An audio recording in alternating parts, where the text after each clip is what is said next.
Ladies and gentlemen, to introduce our special guest, please welcome Cabinet Secretary and Head of the Home Civil Service, Sir Gus O'Donnell.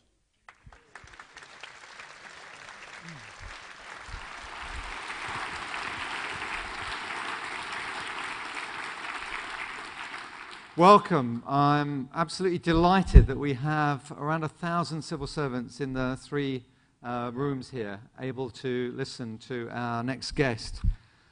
58 days ago, I met the Prime Minister and his wife and welcomed them into 10 Downing Street as the new Prime Minister. Since then, the Prime Minister has personally formed the first coalition government since the war. He and his colleagues have put together a very tough budget. He has personally led on the Savile inquiry and the detainees in a way that I think has gained him enormous reputation around the world. Internationally, he's done G8s, G20s, EU councils, all the things prime ministers now have to do. Chaired 9 cabinets, including one in Bradford. We've had 25 cabinet committees, 7 cabinet committees in just the last week. So I don't think anyone can accuse this Prime Minister of lacking pace. We are incredibly lucky to have a Prime Minister who knows the civil service well. He worked as a special advisor in the Treasury and the Home Office, and I certainly knew him in the Treasury. I am absolutely delighted to welcome David Cameron, the Prime Minister.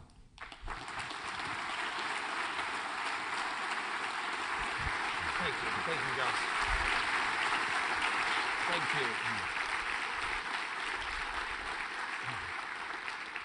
Thank you. Thank you very much, Gus. 58 days, it feels like 58 years, but thank you for that introduction. And first of all, congratulations on putting on this conference for the 5th year in a row at absolutely no cost to the taxpayer. So congratulations with that. I've actually had a whole week of talking and listening and taking questions from civil service audiences. I did a conference with all Britain's ambassadors this week. Also, after the detainees statement, I went both to the both intelligence services. At MI5, actually, the audience microphones didn't work, which I said I thought was slightly worrying, and I hope the rest of their equipment was in better order. I hope you all had a break in the conference proceedings last night for the football game. I was in the odd position of having promised the Chancellor of Germany that I was going to cheer loudly for Germany all the way through, and I did so. Odd feeling, but nevertheless, it didn't work, obviously. But she is one of the politest people I've ever met, because we sat together at the G20 and watched that England-Germany game. And every time the German players slotted another goal past our defenders, she turned to me and said, "I really am very, very sorry." This is my first time here, so let me make something very clear from the start. I have huge respect and admiration for the British civil service. In my 20s, as Gus said, I worked in the Home Office and in the Treasury. And I saw then just how talented and committed our civil servants are. And I've seen it again right from the first day of this government. I mean, I do like to think that we've given some political leadership, but frankly, it is all of you and your colleagues in the civil service who have actually delivered. And as Gus said just now, if you think of what we've done together in the last 2 months, I think it is pretty impressive. A full programme for government, the National Security Council established, the Office of Budget Responsibility set up, an in-year spending review, an emergency budget, an immigration cap, the abolition of ID cards, and also the first steps in the long overdue reform of schools, prisons, welfare, and of course our political system too. These things cannot be done by a handful of politicians sitting round a table or on a sofa. These things only get done when officials get stuck in. Whatever your political views, however hard you might have worked for a previous project, you always uphold the values of the civil service: integrity, honesty, objectivity, impartiality, and that is what makes our civil service the envy of the world. And I've really seen it in these last 60 days, and I want to say a big thank you. Of course, this is just the beginning. We've got some massive challenges ahead, and nothing looms larger than the budget deficit. And if we fail to deal with this, we will risk a real crisis in our economy. That is why we have to make these cuts. But we should also be clear about how we're going to make them. We've got to do this in a way that is responsible and fair, and that demonstrates we're all in this together. And that is why we're asking for your help. We've thrown open this challenge of identifying savings to all of you, to the whole of the public sector, and the response really has been quite remarkable. More than 50,000 ideas in just 2 weeks. And tomorrow, the Chancellor and I will be setting out some of the best that we've received. Now, I know that politicians, and actually sometimes, frankly, civil servants often say, we've had a great public consultation, really interesting. This one, I actually took home with me at the weekend, whole sheaths of ideas that came from within the public sector, and they are incredibly impressive, particularly the ones coming from civil servants, working at the front end, with imaginative, creative, thoughtful, and actually meaningful, cost-saving ideas that will really make a difference. And many of these will be introduced, so thank you for that as well. But people will be making a big mistake if they think this government is just about sorting out the deficit. That is not why I came into politics. It's not what the coalition came together for. It's not what I suspect drives all of you in your working lives. We came together to change our country for the better in every way. The best schools open for the poorest children. A first-class NHS there for everybody. Streets that are safe. Families that are stable. Communities that are strong. Those are the things that drive me. And the ambitions shouldn't die just because the money is tight. So the real question is, how can we achieve these things? How can we even start to achieve these things when there is so little money? How can this circle be squared? And the answer has to be real reform, radical reform. We need to completely change the way the country is run, and that's what I want to talk to you about today. Now, I know you've heard the talk of reform many times before, and I'm not going to criticize everything the previous government did. There was some important progress in important areas. Many of the intentions were right. Where I think they went wrong, particularly with reform, is that some of the techniques they used weren't right. Too top-down, too centralizing, and above all, too bureaucratic. To improve public services, to get value for money, to deliver their stated aims, they set up what I would call a system of bureaucratic accountability. In this system of bureaucratic accountability, almost everything is measured or judged against a set of targets or performance indicators that are then monitored and inspected centrally. The evidence, I believe, shows this hasn't really worked. All the new learning strategies in schools, but the gap in educational achievement between the richest and the poorest has widened. All those NHS targets, but cancer survival rates in Britain are amongst the lowest in Europe. And worse than the failures is that the very act of imposing a top-down system can undermine the morale and judgment of so many public sector workers who, in the end, are actually key to delivering the good public services that we all depend on. So that was the past, and we now have a new government, a new coalition government, with a new approach. We intend to do things differently. Very differently.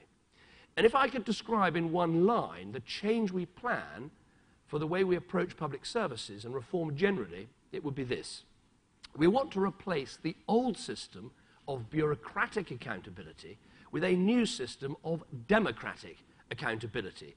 Accountability to the people rather than to the government machine. We want to turn government on its head, taking power away from Whitehall and putting it into the hands of people and communities. We want to give people the power to improve our country and public services through transparency, through local democratic control, through competition, and through choice. To give you just one example, instead of teachers thinking they've got to impress the Department of Education, I want them to think they've got to impress the local parents because they have a real choice over where to send their child. It really is a total change in the way our country is run, from closed systems to open markets, from bureaucracy to democracy, from big government to big society, from politician power to people power. And let me tell you why why right now this vision is actually possible. It's not just that the two parties that make up the coalition instinctively believe in giving people more power. It's actually where that power has shifted to. Let me try and explain, and I apologize if this sounds like a sort of cod history lesson. There is a very simple point to it. A couple of centuries ago, this country was in a pre-bureaucratic age. Transport and communication were so slow that information, and therefore power, had to be held very locally. Then with the invention of the steam engine, the telegraph, we moved into what I'd call the bureaucratic age, when it was possible and practical to, if you like, file the whole nation's paperwork in one corner of the country, in Whitehall. And that's where all the power became filed as well. But today, with the incredible revolution that we've had in communications and technology, we can move into the post-bureaucratic age, where information and power are held not locally or centrally, but personally by people in their homes. There's a school I used to walk past every day when I live not far down the road from here, a school in a relatively deprived part of London, where on the door, the head teacher was so proud of the school, on the door facing the road, all the results of the school were posted.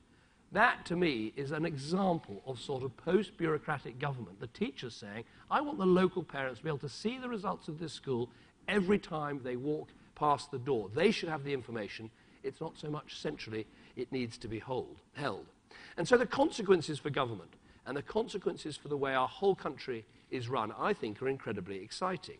It means we can abandon the old bureaucratic levers that we know have failed and instead improve public services and get value for money with new approaches that put power in people's hands. That is what I want to focus on now. I want to explain these approaches so you understand clearly what this government expects of you and of the civil service, so there can be no doubt about our attitude to reform and to how we best solve problems. One way we can bring in real accountability is through choice. Wherever possible, we want to give people the freedom to choose, whether that is where they get treated, where they send their children to school, the homes they live in, and back up that choice with state money. Because when people can vote with their feet, it's going to force other providers to raise their game, and that is good for everyone. Another tool we should use is competition. By bringing in a whole new generation of providers, whether they're from the private sector or community organizations or social enterprises, I believe we can bring in the dynamic of competition to make our public services better. That is what we plan in education, for example. We will let any suitably qualified organization set up a school, creating real diversity and real competition so there is real pressure to raise standards. Now, of course, there are some areas where choice and competition simply aren't possible. We understand that. So I think we should do the next best thing, and that is to introduce the principle of paying providers by the results that they achieve. Rewarding people for work well done is a simple way of driving up standards. Now, there are some people who say you can't do this, and that it's against somehow the spirit of public services. I say we can't afford not to do this. You wouldn't, in your own life, have a plumber around your house and then pay them for doing a bad job. Why should public services be different? So, for instance, we will pay welfare to work providers not just by how many people they get into work, but pay them on the basis of how many stay in work. And we're going to pay independent providers and eventually prisons by the levels of reoffending that they achieve. Because that's what we, the public, that's what all of us really care about, is actually if you send someone to prison, is the result less reoffending in future. Now, sometimes it won't be possible to have choice or competition or to pay by results. But that doesn't mean we have to give up on the idea of bringing in people power. In these areas, I believe we need to have more direct democracy. That's what, for instance, we propose with policing. Instead of having chief constables answering to Whitehall, we will make them answer to police commissioners with a mandate to set local policing priorities. The mandate would have been earned through election by the people, and those priorities would have been developed with the consent of local people. So the police should stop looking to Whitehall for direction and start looking to the people who elected them. Whatever the circumstance, there is one tool we will always try and use, and that is transparency. We are shining a light on everything government does, not just the pay or perks or where public money is spent, but on how well that money is spent, on health outcomes, on school results, on crime figures. Again, a big change, and one that can seem frightening to people, but I really think is right, and I really think can make a difference. Because that way, people can see the value that they are getting for their money, and they can hold us to account for it. Now, I know that some people who think this is unfair, and I'm sorry, I just don't agree. We are all, you, me, we are all the servants of the people of this country. They are the boss. And where else is it that the boss is told you can't, look at the books or know the pay of the people you employ? We accept that in every other part of life. We must accept it in government. It doesn't happen in the private sector, and from now on, it won't happen in the public sector. Now, all these different approaches are designed to put people in charge and give us services that are more local, more responsive, and also more effective. And there's another big, important byproduct of these reforms. I believe they're going to help us to save money. Not just because we can scrap the whole apparatus of top-down bureaucracy and inspection, but because when people have the power to hold public services to account, they'll help make sure that they're less wasteful and more effective. When social enterprises and charities have the power to compete in the public sector, that would increase competition, drive costs down, and put pressure on existing providers to raise their game. And when these providers are paid by the results they achieve, we can get proper value for money. Now, I know there are people who will question these plans for reform. They say it will be the poorest who will lose out when you introduce choice. They say it will create wider gaps between communities, that some may get left behind. They say that when you increase competition, some organizations will fail, and that will disadvantage the people who use them. Now, I'm going to be taking on all of these arguments in the weeks ahead, and I'm very happy to answer any questions about them today. Let me just deal with the fairness point, because I think it's so important, and I want to say this briefly today. I think it was the old top-down system that failed the poorest. It widened inequality, because in a system where you have no choice, it's the richest who can opt out by buying their own service, while the poorest just simply have to take what they're given. And just consider the evidence of the most recent years in those areas where some principles of choice and competition and greater independence for institutions have been introduced. Academy schools, I believe, are transforming education results in some of our poorest communities. Some foundation hospitals are bringing the very best healthcare to people who need it most. So more independence, more freedom, more openness, and standards are raised across the board and can radically improve life for the most vulnerable and the most disadvantaged, as well as for the better off. That's why we are so determined to press on, to go further and go faster in bringing about a real people power revolution. So, what part will all of you have to play in making this change happen? Going from bureaucratic accountability to democratic accountability will require some radical reform. And I need your help to help make these reforms happen. But let me be clear. I don't want you and your colleagues to think that your role is somehow to guarantee the outcomes we want in our public services, or to directly intervene in organizations to try and improve their performance. It's our job, we as the politicians, you as the civil servants, to create the conditions to set up the structures in which performance will improve by making sure professionals answer to the public. And today we're announcing how we want to keep those reforms on track. Starting with schools and local government, we'll be publishing structural reform plans for every Whitehall department. They will be part of the full departmental business plans published after the spending review. And I want to be very clear about how they're different from the old top-down system that everyone is more used to. They're different because in these plans, you won't find targets, but instead you'll find specific deadlines for specific actions. Not what we hope to achieve, not what the outcome goal is, but the actions we're actually going to take to change the way organizations are run. They will show how each department plans to bring democratic accountability, how they'll create the structures that put people in charge, not politicians. That's why, in simple terms, they're called structural reform plans. I would like you to read these reform plans and work with them. I believe they mean a real culture shift for you, a sea change in what you will do. Where there has been caution about devolving power, there's got to be trust about devolving power. Where there's been an aversion to risk, there needs to be boldness. I'm telling you today that your job under this government should not be to frustrate local people and local ideas, it is to enable them. Just a small example from my own constituency this weekend.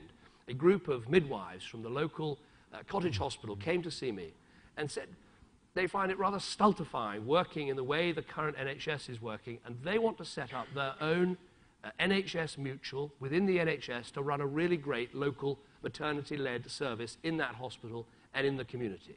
They believe they can do it better, they believe they can look after more pregnant women, and they believe they can do it at a lower cost. They put a huge amount of work in, but their fear is that as soon as the NHS hear about their plans, or as soon as the sort of machine hears about their plans, all sorts of obstacles will be put in their way. Now, I understand it's incredibly difficult to take part of the NHS and say, yes, you can set up a separate unit. But I want all of you to be thinking, as I'm going to be thinking, how do we help to make this happen? How do we help to have more diversity, more choice, and more different organizations helping to deliver a great local service?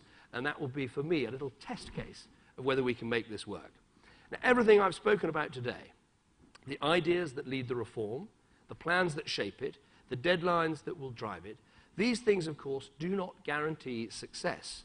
A lot of the ideas, a lot of the impetus needs to come from all of you. And I hope I've left you with a very clear idea of what we want to achieve. You need to know instinctively, if you like, what's most likely to get a green light from me and what's more likely to get a red light. If you want to make our public services more transparent, if you want to open them up to make them more diverse, to give people more power and control, you can be pretty confident that will get the green light. But if you want to set targets, set new controls, impose new rules, don't bother, because that is likely to get the red light. This government believes you get value for money by opening services to choice and competition, by trusting professionals and restoring their discretion, and by publishing in full the information. This government believes in accountability, but it's got to be democratic accountability, not bureaucratic accountability. Be in no doubt about our determination to do this. Yes, we will deal with the deficit, but we'll also completely change the way our country is run. So I say, let us push power out, let's reform our public services, let's change this country for the better. Let's bring on the people power revolution. Thank you for listening.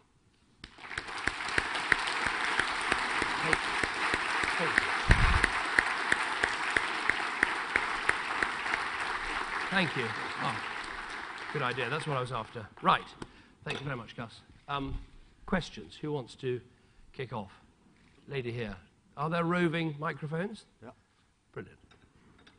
Good morning, Prime Minister. My name's Claire Ritchie. I'm from HMRC. My question to you this morning is, we've seen a reduction in the number of jobs proposed in the civil service. We've seen pay freeze.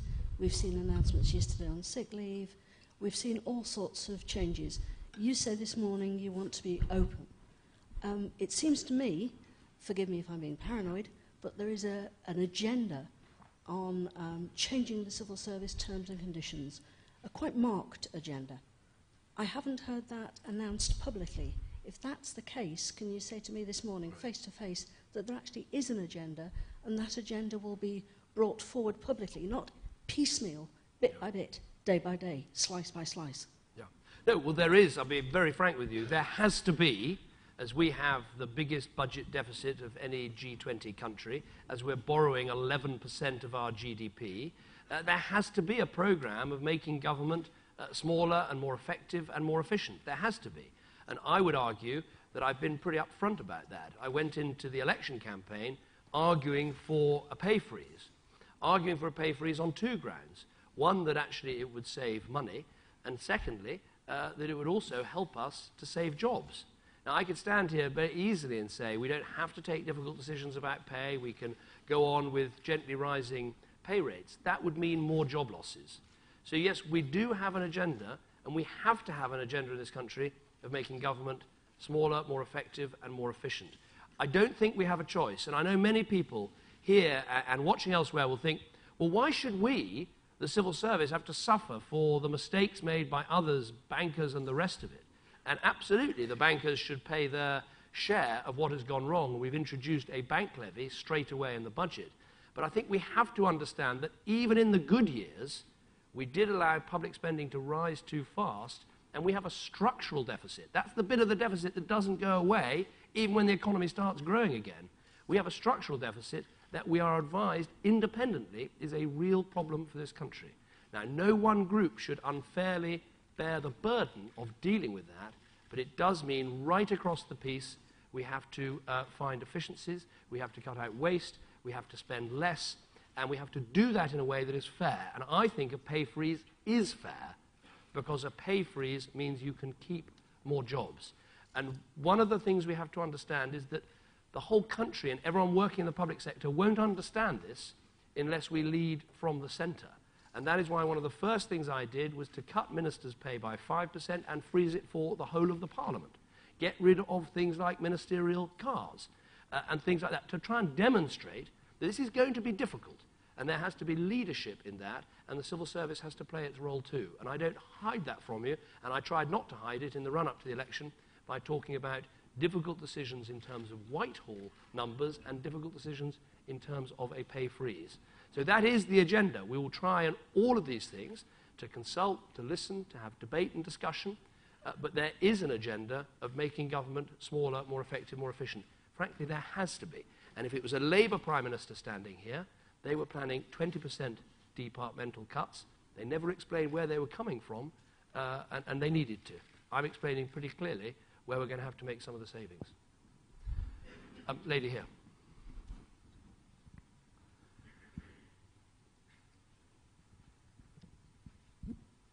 Thank you. It's Anne Bell from Department for Work and Pensions.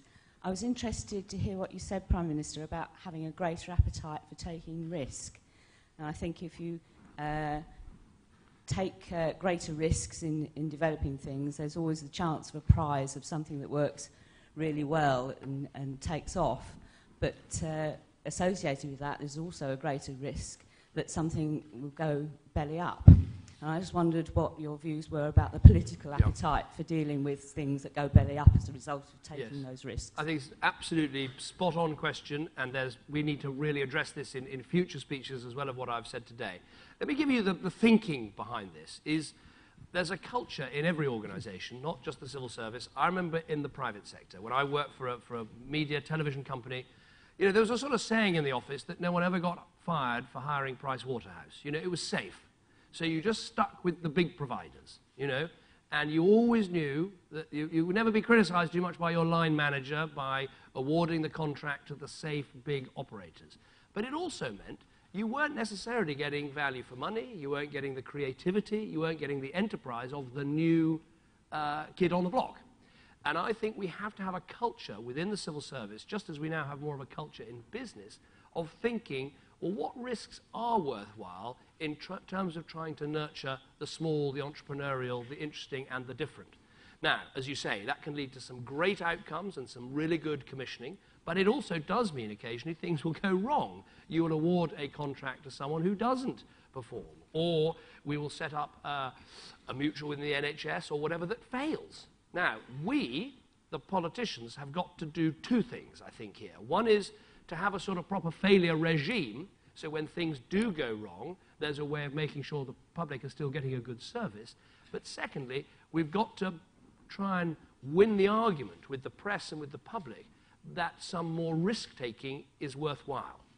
Because we're not going to find the great social entrepreneurs of tomorrow if we don't actually have this attitude towards risk. So it's something that Gus and I and others will be working on, a proper failure regime, but also an understanding that a culture of risk is necessary for a culture of innovation. Because I don't think it's fair to say that all the innovation comes from the private sector and the civil service and the state sector are just reinforcing the status quo. There's some great innovation in the public sector and in the civil service, and we should celebrate that, but we won't get anywhere unless we take some risks. Gentleman here.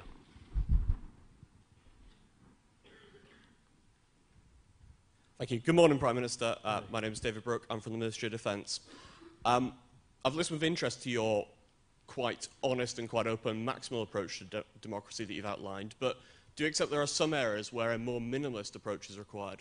And I'll give you an example.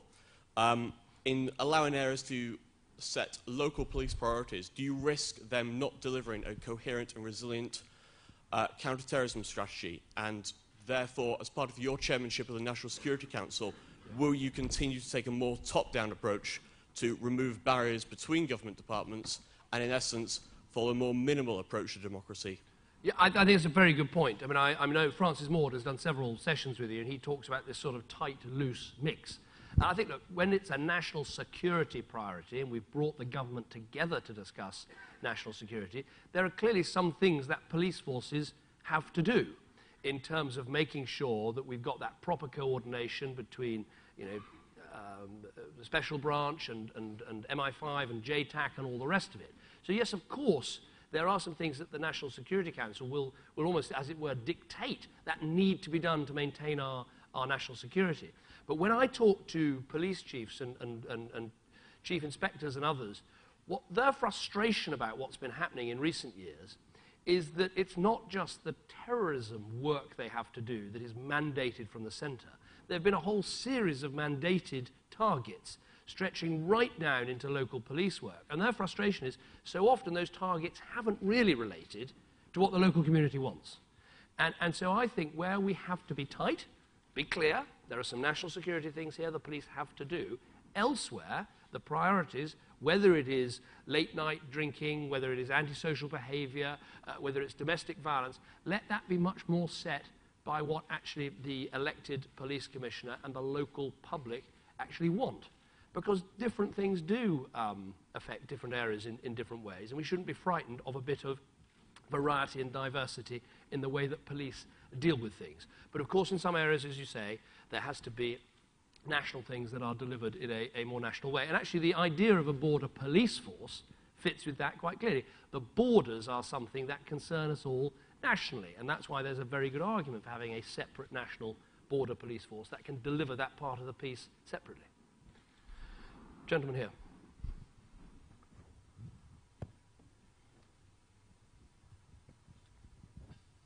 Thank you. Edward Bunting from the Department for Transport. I'd like to tell you about a letter I had from a member of public, probably a couple of years ago now, writing to complain that decisions about highways maintenance in her part of Hampshire were taken by a very distant set of people in Winchester.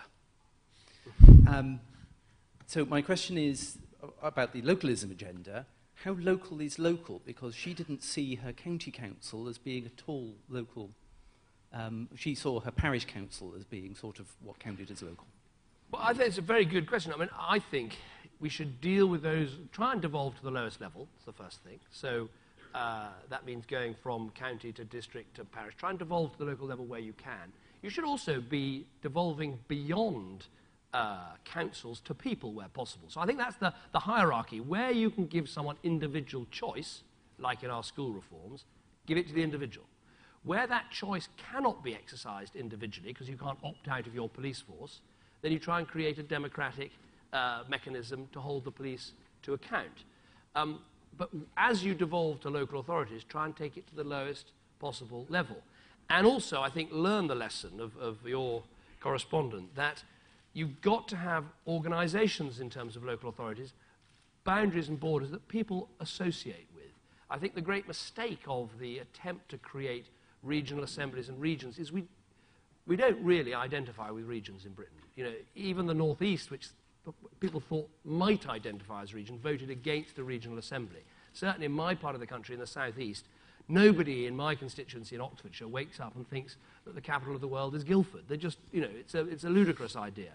And that's why I'm quite against more local government reorganisation, because all too often the reorganisations we've had, whether it's creating Humberside or Avon or, you know, has actually gone against what people identify with. So let's not be too worried about misshapen, unequal local government organisations. And also, I think we should respect the fact that some of the small councils do an extremely good job.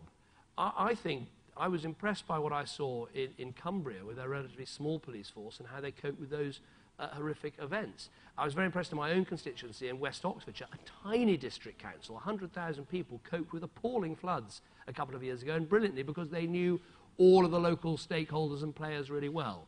So devolve to the lowest level, don't muck around with all the council boundaries, but try and devolve to people rather than organisations where you can. Lady here. Your microphones work much better than MI5s, anyway, if that's any reassurance. Probably not very reassuring, actually, when you think about it, but there we are. Hi, thank you. Good morning. My name's Sharon Inkotari. I'm from Communities and Local Government, and I'm right there with you with the push power out. That's great. But I do have some questions around, and you did pick up on this, about the poorest will lose out. Yeah.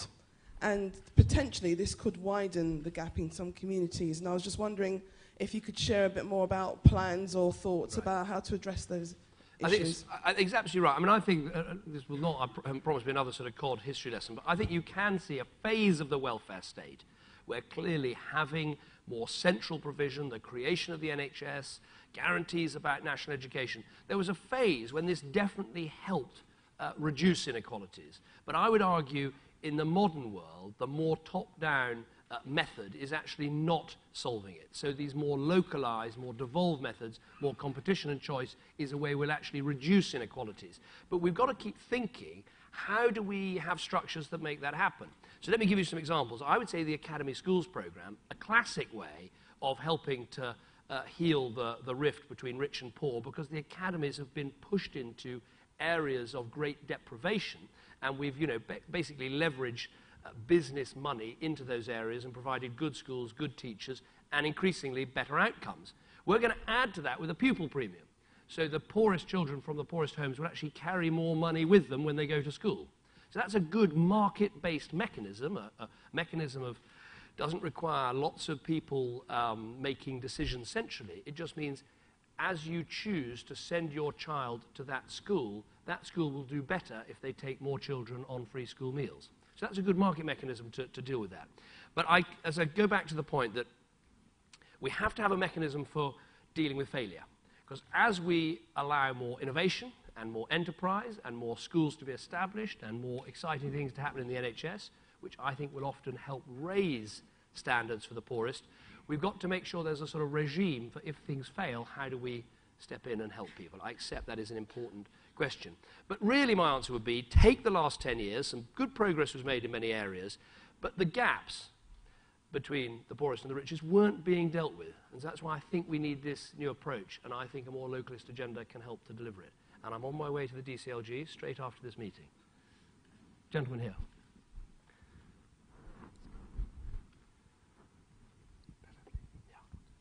Good morning, Prime Minister. My name's Anthony Moss. I'm from HMRC. I think my particular department is very central to the success of your government because we bring in the income that you wish to allocate. Yes. Get back to work at once. Well, that's the point. In the last 3 years, I think we've already lost 25,000 people. We've already transformed a number of times. Yeah.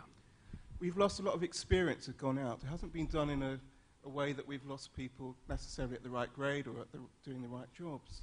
My concern is the same thing will happen again. Is this not the time to be investing in people who can bring more money in rather than allowing people with experience out of the back door? No, I mean, I know there's always an argument that takes place about whether with more investment in HMRC you can bring in more money. And that's an argument that the Treasury needs to have, as it were, with itself every year. I think the thing we could do to help HMRC do its job even better is, frankly, to simplify the tax system. I mean, I think that you do the Lord's work with a tax guide that has doubled in size over the last decade. And we are trying to simplify. And I think with capital gains tax, we've actually made a really good move there, which is having a tax rate of 18% on capital gains and 40 or 50 on income tax was just a license to avoid taxation. And having a capital gains tax rate now of 28% with no indexation, with no tapers, no complications, that is incredibly simple. And I'm coming under all sorts of pressure from all sorts of people. Oh, you've got to introduce tapers and reliefs. And I think we've got to really try and keep the system simpler. But the argument that you address about would more people bring in more money, that's an argument you can have every year. I won't get involved. I think I'll leave that to my good friend George. Lady here, last question, I'm afraid.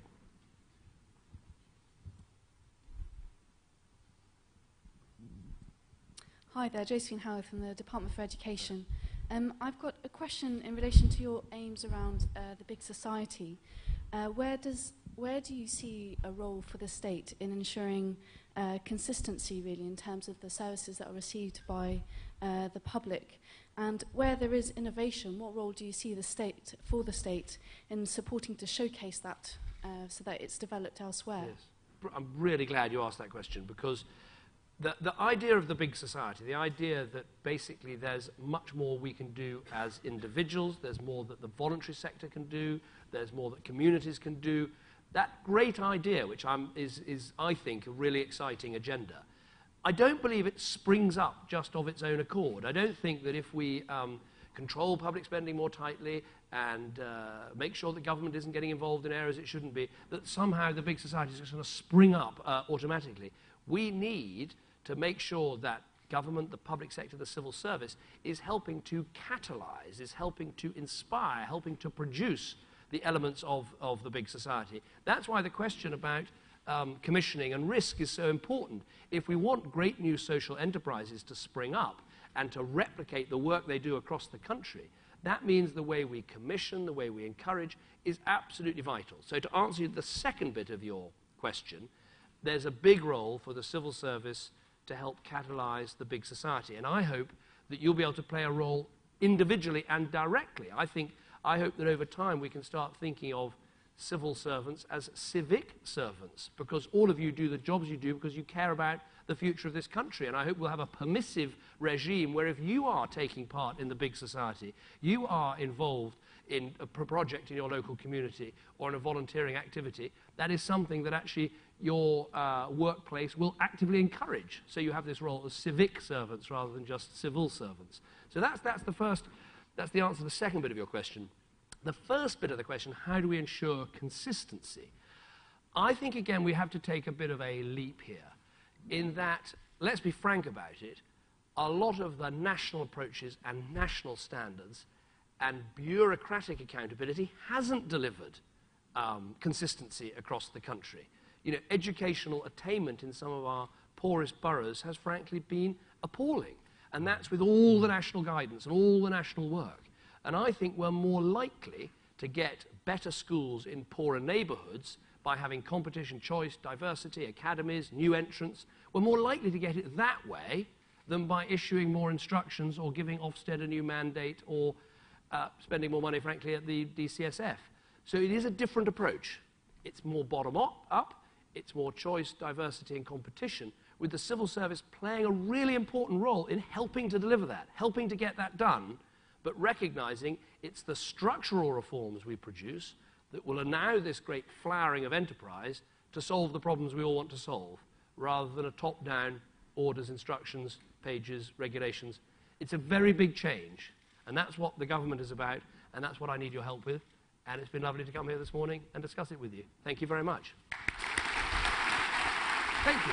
Thanks. That was wonderful. Thanks very much.